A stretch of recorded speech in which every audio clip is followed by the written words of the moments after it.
The new E, the new attitude. Brought to you by Mercedes-Benz.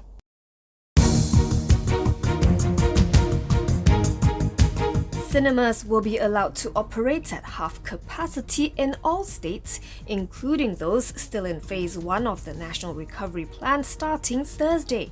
However, only those who have completed their COVID-19 vaccinations will be allowed to enter the halls. According to Bernama, the move is among the SOP relaxations for the entertainment industry announced by Prime Minister Datuk Sri Ismail Sabri Yaakob today. He said live performance activities such as theatre, musicals, music and comedy shows may also resume at 30% capacity for fully vaccinated individuals. Art exhibition activities in exhibition halls, museums and art galleries by appointment are also allowed to resume with similar requirements. Live or pre-taped shows will be allowed in the presence of a fully vaccinated audience, filling only about 30% of the studio space. The relaxed restrictions will benefit more than 1 million artists and workers in the industry and over 19,000 businesses in the creative sector.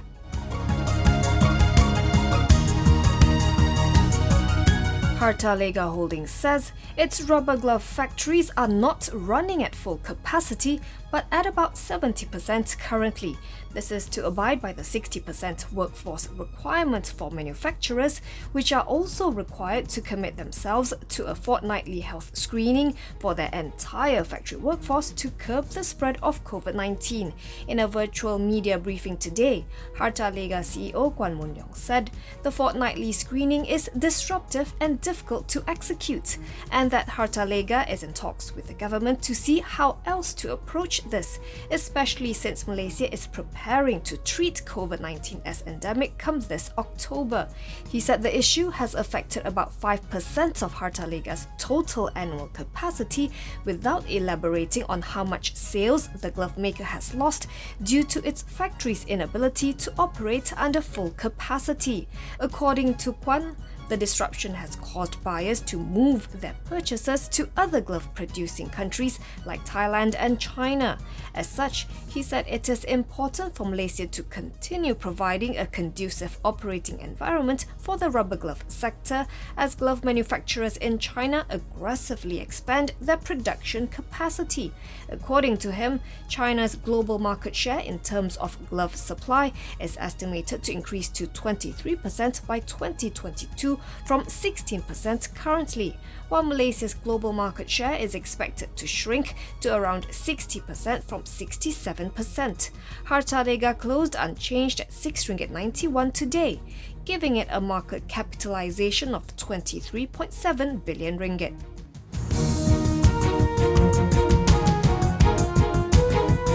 Tenaga Nasional or TNB will be developing the 300-megawatt hydroelectric power plant in Gua Musang, Kelantan after its subsidiary TNB Power Generation received a letter of notification from the Energy and Natural Resources Ministry.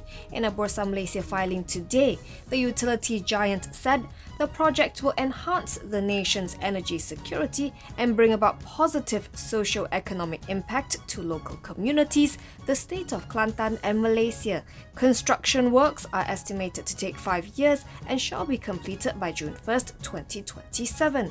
The project is expected to be earnings accretive to TNB upon its commissioning. Prior to commissioning, it will not have any material effect on TNB's consolidated net assets per share. The company's shares ended unchanged at RM10.34 today, giving it a market capitalization of RM59.2 billion.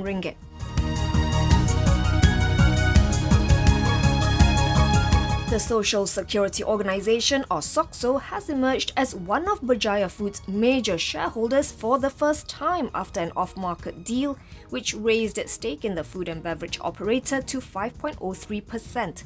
According to Berjaya Food's filings with Bursa Malaysia, SOCSO acquired a total of 16 million shares on September 2nd via merit and direct deals. It now has 18 million shares in Berjaya Food. It is assumed that one of the transactions transactions to acquire the shares may have been done with Berjaya Group founder Tan Sri Vincent Tan, as a filing with Bursa shows that the billionaire disposed of 12 million shares in Berjaya Food on the same day.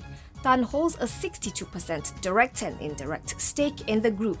Last month, Berjaya Food reported its highest net profit in about 7 financial years and declared a dividend of 1 cent per share to reward shareholders.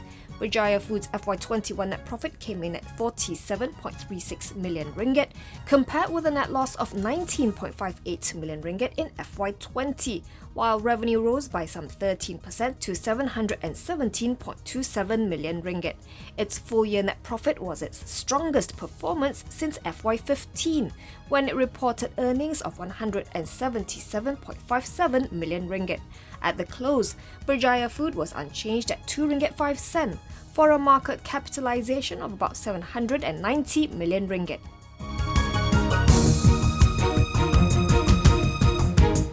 The Employees Provident Fund, or EPF, has awarded a build and migrate-based data center cabling project in Sungai Buloh, Selangor to Meesyenaga. This is according to the EPF's latest tender results.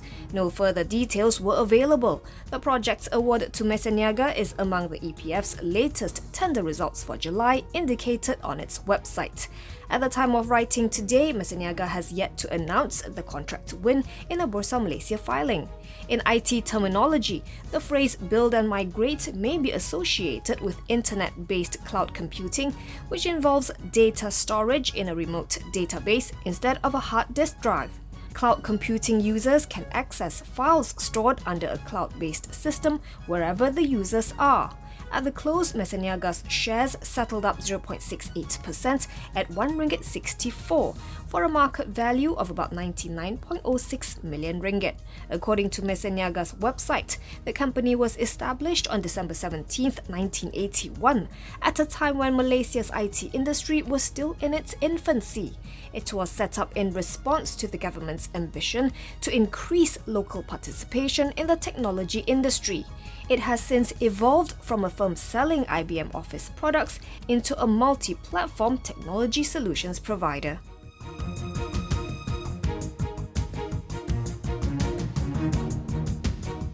This program was brought to you by Mercedes-Benz.